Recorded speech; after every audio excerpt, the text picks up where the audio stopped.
IKIM Inspirasi Inforia Islami. Alhamdulillah, waktu ini kita kembali bersiaran untuk slot pertama aspirasi edisi Khamis. Dalam kita nak mendalami lagi ilmu solat musafir, insya-Allah menerusi pengajian Mantan Zubat bersama dengan tamu kita dah pun bersedia di konti IKIM. Kita ada Ustaz Ahmad Lufi Muharram di konti IKIM. Assalamualaikum Ustaz. Waalaikumsalam warahmatullahi. Alhamdulillah, terima kasih banyak Ustaz hadir ke konti untuk bersama dengan sahabat pendengar, yang mana kali ini kita nak sambung lagi pengajian Mantan Zubat dalam bab solat bagi musafir, dan kita dah masuk untuk bab yang ke-355. Jadi tanpa membuang masa, kita teruskan saja pada pengajian kita. Ustaz, silakan. Assalamualaikum warahmatullahi wabarakatuh. Assalamualaikum. Bismillahirrahmanirrahim. Alhamdulillahirabbil alamin. Wassallallahu ala sayyidina Muhammadin wa ala alihi wa sahbihi ajma'in. Terima kasih kepada Nurhayati Paradigm, penerbit rancangan Tahsinul Ibadah, dan seterusnya sidang pendengar IKIM yang dirahmati Allah Subhanahu wa taala. Insya-Allah pada pagi ini kita akan meneruskan pengajian kita pada bait yang ke-355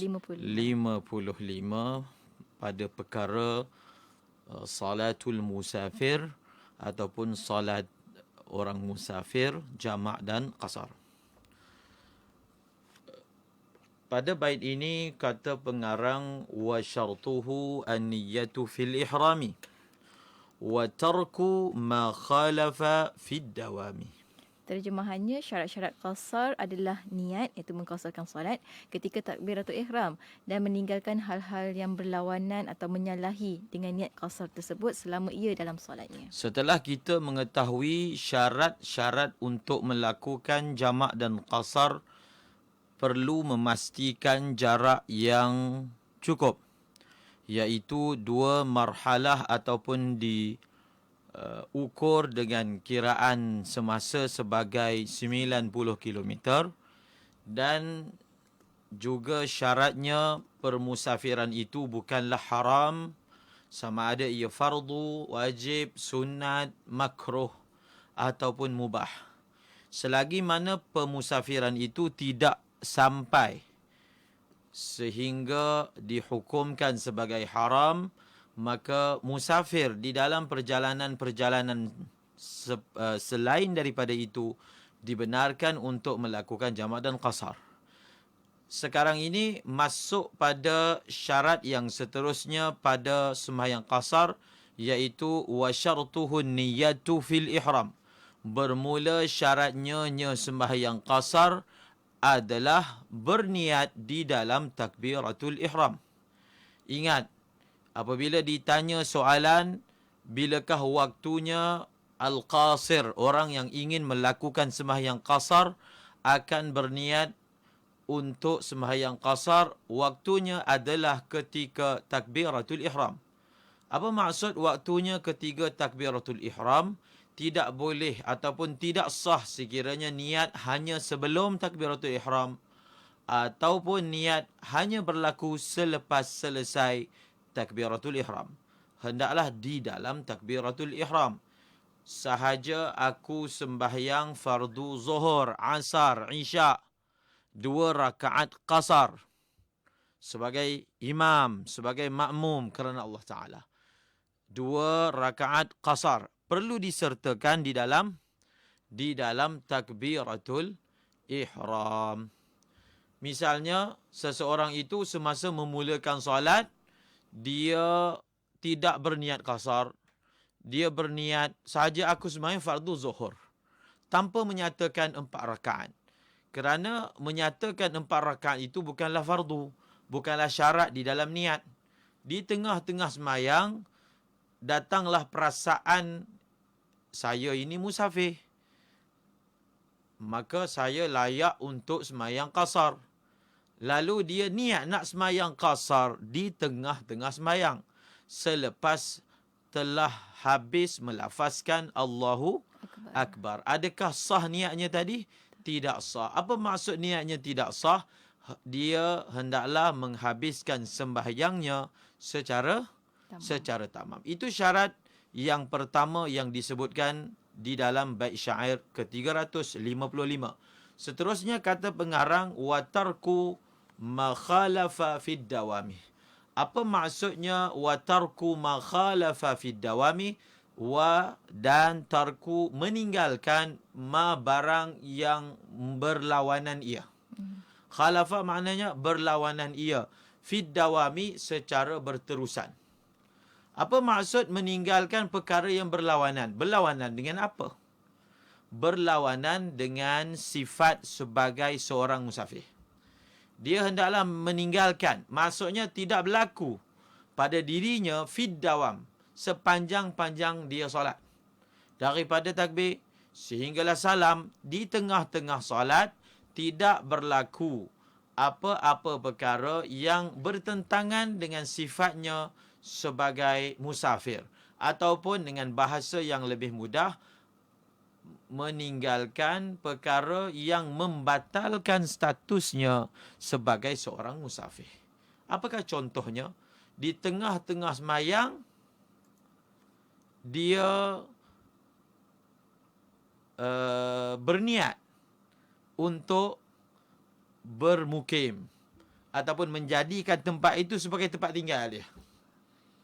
Maka telah hilanglah statusnya sebagai seorang musafir. Ataupun apakah lagi contohnya yang bermaksud bertentangan ini, berlawanan ini, di tengah-tengah semayang dia berniat untuk tidak mahu menjadikan semayangnya itu qasar. Di tengah-tengah semayang dia kata nak semayang 4 lah, menjadikan semayangnya itu 4, berniat untuk menukar daripada qasar kepada tamam. Itu juga perkara yang akan mencederakan, maksudnya menyebabkan dia sudah tidak boleh menghabiskan sembahyang itu sebagai qasar. Sama ada apa tadi? Sama ada di tengah-tengah semayang dia merubah statusnya daripada seorang musafir kepada permustautin. Tinggal terus di tempat itu. Dia nak jadi orang mukim di tempat itu. Ataupun satu lagi contoh, di tengah-tengah semayang dia sampai ke pemustautinan dia. Dia semayang atas kenderaan, misalnya semayang atas kapal. Di tengah-tengah semayang kapalnya tiba di pelabuhan. Rumahnya pula memang dekat pelabuhan. Sampai kapal, sampai feri, sampan di jeti pelabuhan, maknanya sampailah kampung dia. Di tengah-tengah semayang dia sudah tiba. Maknanya apa? Berlaku kepada dirinya perkara yang bertentangan dengan sifatnya sebagai seorang musafir. Apabila seorang telah sampai, dia dipanggil sudah tidak lagi musafir. Apabila dia sudah tidak lagi musafir, maka tidaklah boleh sembahyangnya itu dikerjakan secara qasar. Itu beberapa perkara yang disifatkan sebagai makhalafa, iaitu perkara yang bertentangan. Ia perlu konsisten dalam keadaan musafir, dalam keadaan niat qasar, sehinggalah selesai sembahyang, iaitu fid dawam. Perkataan yang digunakan dalam bait syair ini dengan makna secara berterusan. Baik, Alhamdulillah. Terima kasih banyak Ustaz untuk pencerahan awal untuk bait yang ke-355. Dan kita akan berhenti rehat seketika. Untuk anda jangan ke mana-mana, teruskan kesetiaan bersama kami tentunya hanya di IKIM Inspirasi Info.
IKIM Inspirasi Inforia Islami. Alhamdulillah kita kembali bersiaran waktu ini meneruskan lagi pertemuan kita dalam Tahsinul Ibadah untuk pengajian Matan Zubat bersama dengan Ustaz Ahmad Lufi Muharram. Anda boleh dapatkan sebenarnya terjemahan Matan Zubat ini dan juga anda boleh dapat satu lagi Ustaz kan, terkini Intisari Matan Zubat terbitan Telaga Biru pun ada. Anda boleh dapatkan untuk dapatkan lebih lanjut lagi berkenaan dengan pengisian. Tapi nak dengar syarahnya mesti dengar Radio IKIM insya-Allah untuk bersama dengan Ustaz Ahmad Lufi Muharram. Cuma kita waktu ini masih lagi dalam bab solat bagi musafir. Tadi kita dah kongsikan untuk bab yang ke-355. Kita sambung lagi Ustaz. Bismillahirrahmanirrahim. Setelah pengarang membawa beberapa syarat berkaitan dengan sembahyang qasar, sekarang ini beliau membicarakan berkaitan dengan sembahyang jamak.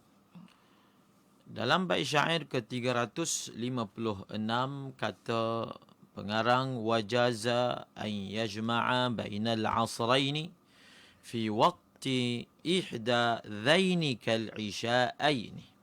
Terjemahannya, dan boleh menjamak atau mengumpulkan solat zuhur dan dengan asar di waktu salah satunya. Begitu juga dengan maghrib dan juga isyak.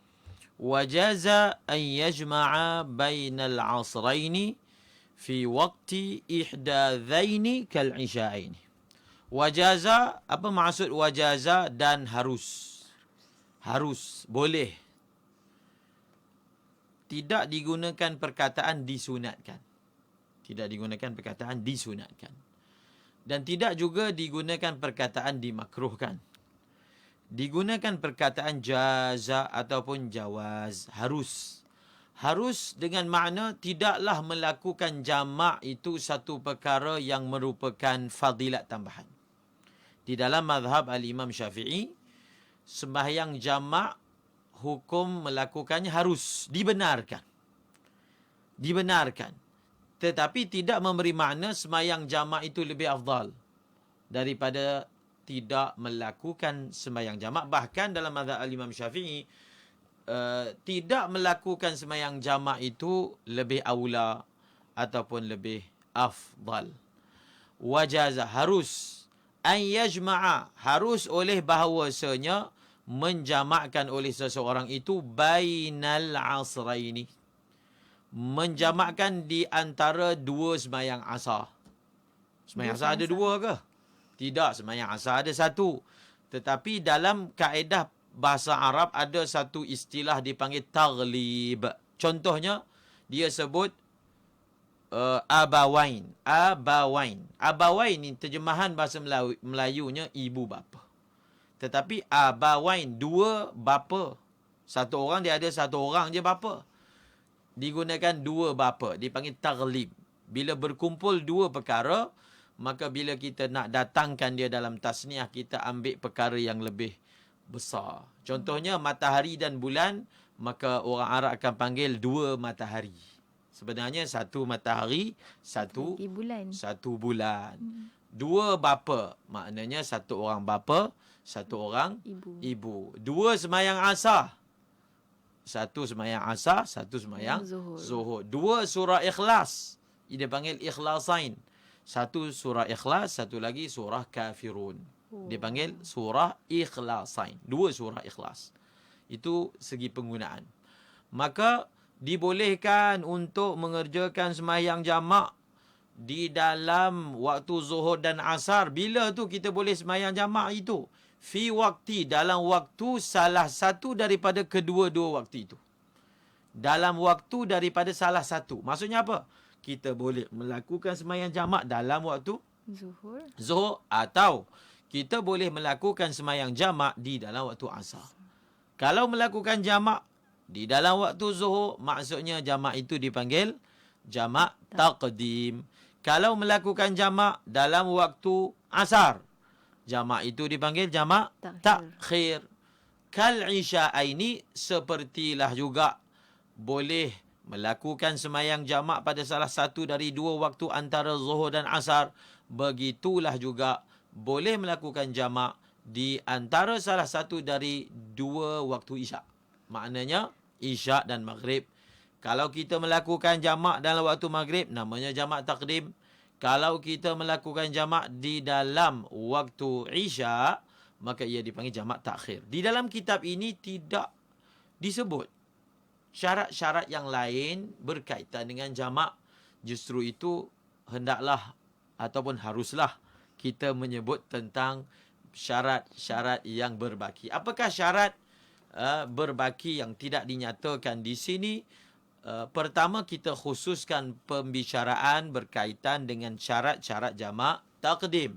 Syarat jamak takdim pertama, bilakah waktu untuk berniat? Jamak takdim waktu untuk berniat adalah di dalam sembahyang pertama, zuhur atau maghrib. Apa maksud di dalam sembahyang pertama? Ketika mula takbir sehingga sebelum salam. Itulah waktunya bagi mereka yang ingin melakukan jamak takdim berniat. Semasa kita takbir, sahaja aku sembahyang fardu zuhur, 2 rakaat qasar, jamak takdim bersama asar kerana Allah Ta'ala. Itu kita niat masa takbir. Niat ini juga boleh kita buat semasa bacaan Fatihah, semasa rukuk, semasa i'tidal, semasa sujud, selagi kita belum memberi salam. Niatlah bahawasanya selepas sembahyang zuhur ini, saya akan melaksanakan sembahyang asar secara jamak takdim. Ini syarat pertama. Dan syarat yang kedua, sembahyang jamak takdim adalah apa dia? Tartib. Syarat kedua adalah tertib. Apa maksud tertib? Mendahulukan sembahyang pertama di tempat pertama, sembahyang kedua di tempat kedua. Maknanya sembahyang zuhur kemudian asar, sembahyang maghrib kemudian isyak tidak sah dikerjakan secara terbalik. Syarat yang ketiga, muwalat. Apa maksud muwalat? Berterusan. Berterusan di antara sembahyang pertama dengan sembahyang kedua. Di antara kita bagi salam, Assalamualaikum warahmatullahi, Assalamualaikum warahmatullahi, sembahyang zuhur, dan takbir Allahu Akbar untuk sembahyang asar. Di antara keduanya perlu ada mualat.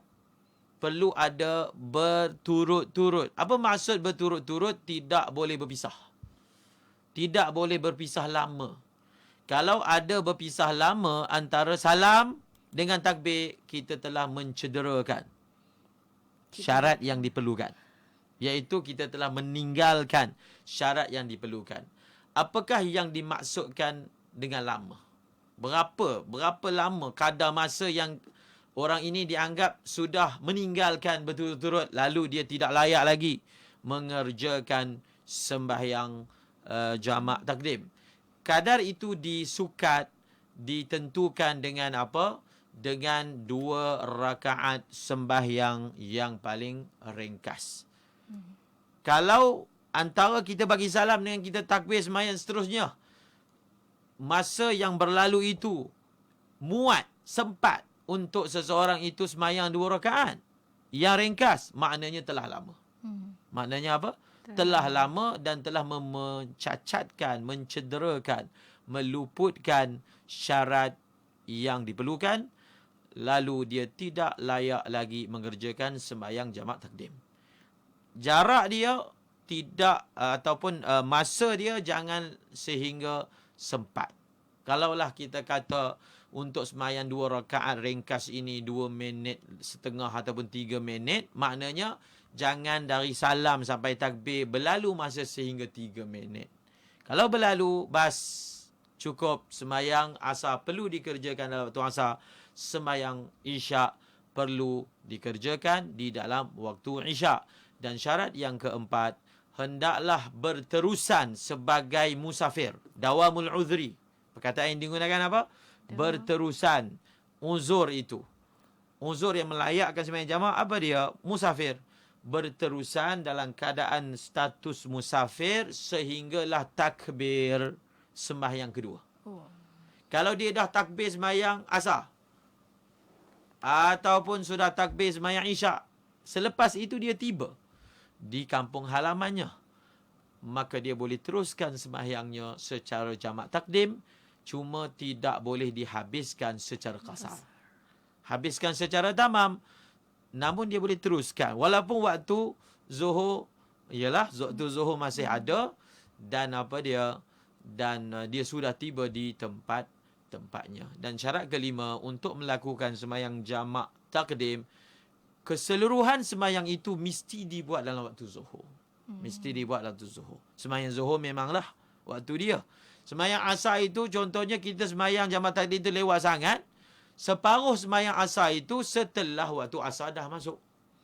Maka maknanya kita punya sembahyang asar itu tidak sah. Perlu kita takbir lagi sekali, dan tidaklah jadi sembahyang itu sebagai jamak takdim. Maka dia akan jadi setiap sembahyang dibuat di dalam waktunya. Baik, Alhamdulillah. Terima kasih banyak Ustaz untuk pencerahan. Ada juga yang tanya Ustaz, dan mungkin juga jawapan ni akan kita kongsikan lepas kita berhenti rehat. Bagaimana kalau ada orang yang menyelitkan iqamat antara dua solat? Itu macam mana jawapannya, dan kita akan kongsikan lepas ini. Untuk anda jangan ke mana-mana, teruskan kesetiaan bersama kami di IKIM Inspirasi Inforia Islami. Ekspresikan malam anda dengan alunan seleksi muzik pilihan dan rangkaian rancangan membina jiwa. Mari dengarkan segmen Ekspresi jam 8 malam hingga 12.30 malam bersama Haji Faiz berkongsi rancangan Apa Kata Anda, Carta Ekspresi, Maulid dan Dari Hati. Dengarkan IKIM, pasti sentiasa ceria. IKIM, Inspirasi Inforia Islami.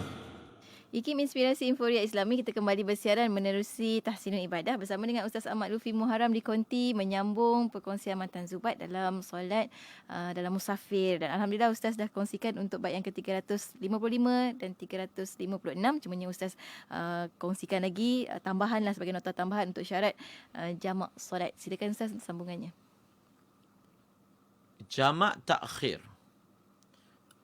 Berapakah syarat jamak takhir? Adakah syarat jamak takhir sama seperti syarat jamak takdim? Jawapannya tak sama. Apabila dia tak sama, maknanya dia ada syarat yang lain. Apakah syarat yang lain itu? Syarat jamak takhir, pertama, niat. Bilakah waktu niat untuk jamak takhir? Waktu niat untuk jamak takhir adalah di dalam waktu sembahyang pertama. Di dalam waktu. Sembahyang pertama Zuhur, sembahyang pertama Maghrib. Waktu Maghrib masuk 7 suku. Habis 8.30 misalnya. Maka masuk sahaja Maghrib, sudah masuklah waktu untuk kita boleh niat jamak takhir. Dan niat itu, keharusan ataupun kebolehan niat itu berterusan sehinggalah lebih kurang 5 minit ataupun 7 minit sebelum habis waktu Maghrib. Zuhur begitu juga, masuk saja waktu Zuhur, kita sudah boleh niat jamak takhir, dan kebolehan untuk niat itu berterusan sehinggalah lebih kurang 7 minit, 8 minit sebelum sembahyang asar. Bila tu kita boleh niat di dalam waktu tersebut? Adakah kena ada wuduk? Tidak perlu ada wuduk ketika makan, ketika berjalan. Hatta kalau dia niat dalam tandas pun, segi sah hukumnya adalah sah. Apa maksud dia niat sembahyang jamak takhir? Dia berniat bahawasanya sembahyang zuhur ini dia akan tunda sembahyang dalam waktu asar secara jamak takhir. Itulah maksud niat jamak takhir. Dia akan tunda sembahyang maghrib sehingga di dalam waktu isyak sebagai jamak takhir. Sekiranya sudah ada niat, walaupun sekali, niat itu sudah mencukupi selagi dia tidak membatalkan niat itu. Iaitu dia mula-mula dia berasa nak sembahyang jamak takhir, kemudian tidak jadi. Maknanya sembahyang jamak takdim lah. Kemudian dia batalkan balik nak sembahyang jamak takhir. Boleh. Tetapi kalau dia telah batalkan niat pertama tetapi dia tidak renew ataupun tajdid niat semula, dia tidak boleh mengerjakan sembahyang jamak takhir. Dan syarat yang kedua dalam jamak takhir, hendaklah berkekalan dalam keadaan musafir, uzur, sehingga habis sembahyang. Kedua-dua sembahyang. Sehingga apa? Selesailah kedua-dua sembahyang, zuhur dan asar, maghrib dan isyak. 2 syarat sahaja yang diperlukan untuk jamak takhir. Adakah jamak takhir disyaratkan ikut tertib? Tidak disyaratkan. Boleh sahaja asar, kemudian zuhur, isyak, kemudian maghrib. Adakah sembahyang jamak takhir disyaratkan mualat berturut-turut? Seperti yang kita nyatakan tadi di dalam jamak takdim, tidak disyaratkan. Selesai persembahyang pertama, dia duduk dulu, makan dulu setengah jam. Sembahyang pula yang kedua, adakah boleh seperti itu? Boleh. Hukumnya adalah boleh selagi mana waktu masih ada. Maka hukumnya adalah boleh.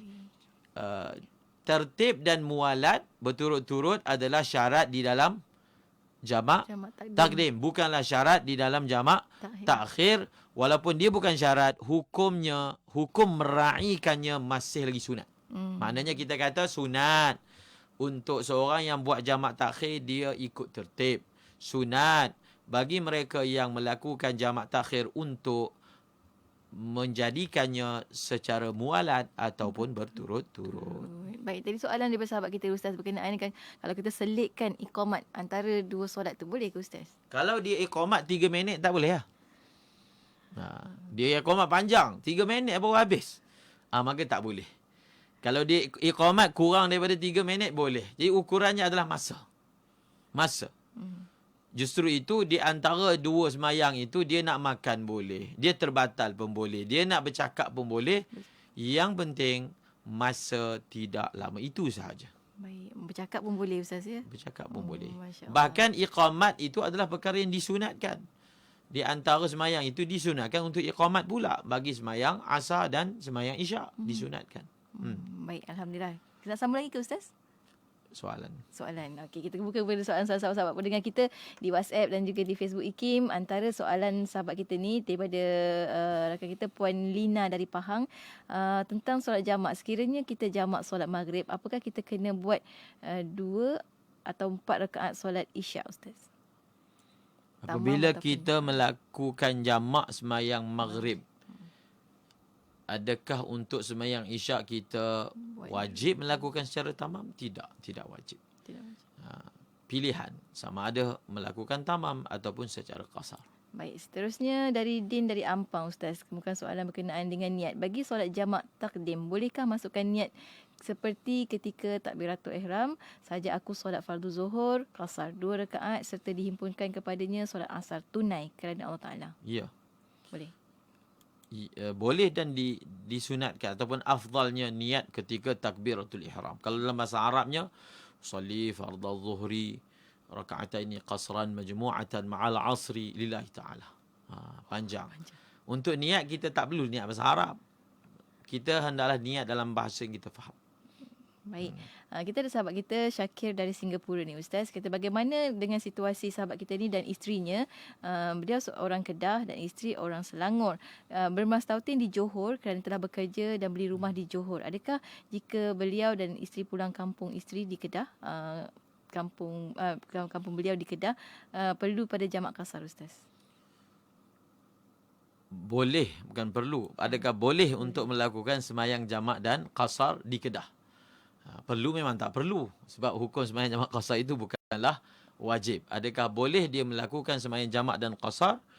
Kaedahnya, kalau dia sudah ada tempat mustautin seperti yang dinyatakan dalam soalan tadi, iaitu di Johor, sudah beli rumah di sana, bercadang untuk tinggal di sana, menjadi orang Johor misalnya, maka Kedah itu sudah tidak lagi dikira sebagai tempat mustautinnya. Apabila kita pergi ke sesuatu tempat yang bukan tempat mustautin kita dan kita tidak tinggal masa yang lama, maka kita boleh mengerjakan sembahyang jamak dan qasar walaupun tempat itu adalah tempat kelahiran, tempat tumpah darah kita. Baik. Seterusnya kita ada soalan daripada sahabat kita ni yang kalau dia kata kalau dalam keadaan musafir, masuk waktu zuhur lupa nak qasar atau jamak. Tapi bila masuk waktu maghrib kita solat jamak. Boleh ke terima solat jamak macam tu Ustaz? Sembahyang jamak zuhur asar berasingan hukumnya. Maghrib isyak berasingan hukumnya. Tidak ada kaitan. Maknanya kalau satu orang itu dia tidak buat jamak dalam zuhur asar, tidaklah bermakna dia tidak boleh buat jamak dalam waktu maghrib isyak. Tidak ada sebarang hubungan. Syaratnya apa? Jaga syarat. Kalau jamak untuk zuhur asar dia tak berjaya, tak berupaya untuk sempurnakan syarat, maka zuhur asar dia tak boleh sembahyang jamak. Maghrib Isyak dia berupaya menyempurnakan syarat yang telah dinyatakan tadi, maka pada waktu Maghrib dan Isyak dia bolehlah melakukan semayang jamak dan qasar. Baik. Dari Melaka kita ada Sarah. Sarah tanya, kata Ustaz, kalau dalam perjalanan melebihi melalui 90 km, bila sampai rumah bermastatitan tetap, masuk waktu asar dan kita dengar azan asar berkumandang, adakah perlu kita lakukan solat asar lagi, Ustaz? Apabila kita telah semayang ketika masih dalam perjalanan dan semayang yang kita buat itu sah, cukup semua syaratnya, walaupun kita semayang asar awal jamak takdim, bila solat kita sudah sah, maka maknanya telah terangkatlah taklif, beban suruh buat tu sudah selesai. Bila beban suruh buat tu dah selesai, dia tidak ada perintah baru pula. Yang dah selesai. Esok kita cerita lain. Baik, terima kasih banyak Ustaz pencerahan. Dan seterusnya kita nak ke Facebook IKIM, soalan-soalan daripada sahabat kita daripada Facebook IKIM, daripada Hairi Syarif kata, berapa hari kita boleh bermusafir, Ustaz, untuk membolehkan kita solat jamak dan qasar? Berapakah tempoh yang sekiranya seseorang itu menetap di sesuatu tempat? Bukan dia berjalan, gerak je tak. Dia tetap di satu tempat. Berapakah tempoh yang dianggap dalam tempoh tersebut seseorang itu masih lagi musafir? Dan berapakah tempoh sebaliknya? Maknanya kalau dia berniat menetap di satu tempat dalam tempoh yang tertentu, dia sudah tidak lagi dikira sebagai musafir. Sekiranya seseorang itu sampai di satu tempat yang bukan pemustautinan tetapnya, dia berniat untuk berada di sana selama 4 hari. Tidak termasuk hari siang sampai ataupun malam sampai, dan tidak termasuk siang ataupun malam keluar. Kalaulah itu niat dia, maka daripada dia masuk itu, terus dia tidak boleh lagi melakukan sembahyang jamak qasar. Banyak orang salah faham, dia menghadiri kursus seminggu, maka dia kata hari pertama boleh lagi jamak qasar, hari kedua boleh lagi, hari ketiga boleh lagi, hari keempat barulah tak boleh. Bukan begitu. Kalau memang daripada awal kita berniat untuk berada di sana selama 4 hari dan ke atas, tidak termasuk hari sampai ataupun siang sampai dan malam sampai, dan tidak termasuk siang ataupun malam keluar, maka sudah kita tidak boleh melakukan sembahyang jamak qasar. Itulah kiraan dia. Tapi kalau dia berniat tinggal kurang daripada tempoh yang dinyatakan tadi, dia masih lagi boleh melakukan sembahyang jamak dan qasar. Baik Ustaz. Tapi kan macam mana Ustaz kalau dalam situasi tiba-tiba contoh dia dalam 2-3 hari saja, tiba-tiba dia terpaksa untuk menangguhkan pulang. Maknanya tiba-tiba tertambah 1 hari lagi. Adakah macam mana keadaan solat tu? Maknanya ketika dia masuk niatnya tidak sampai 4 hari. Ataupun ketika dia masuk niatnya sampai 4 hari. Kemudian dia menukar niat dia. Orang pertama tadi tukar niat, maksudnya dia extend, dia tambah waktu. Orang yang kedua pula dia kurangkan waktu. Betul tak? Betul. Boleh berlaku situasi seperti itu kepada kita. Maka kita hukum dia boleh ataupun tak boleh melakukan jamak qasar, iktibarnya yang dilihatnya adalah niat masa mula masuk. Oh baik. Kalau niat masa mula masuk, iaitu kurang 4 hari. Di tengah-tengah dia bercadang nak tambah jadi seminggu, maka selagi belum cukup 4 hari, dia boleh mengerjakan sembahyang jamak dan qasar. Apabila dia masuk, dia bercadang nak duduk seminggu, kemudian tukar jadi 3 hari je.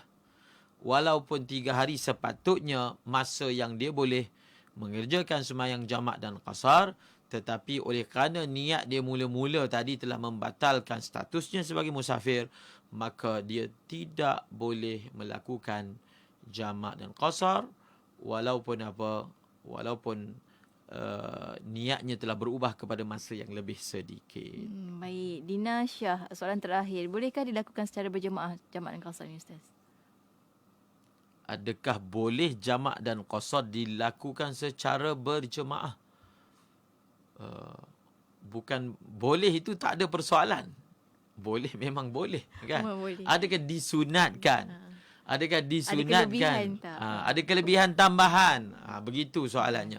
Ada kelebihan tambahan dalam kita melakukan sembahyang jamak dan qasar orang musafir ini secara berjemaah? Sudah tentu.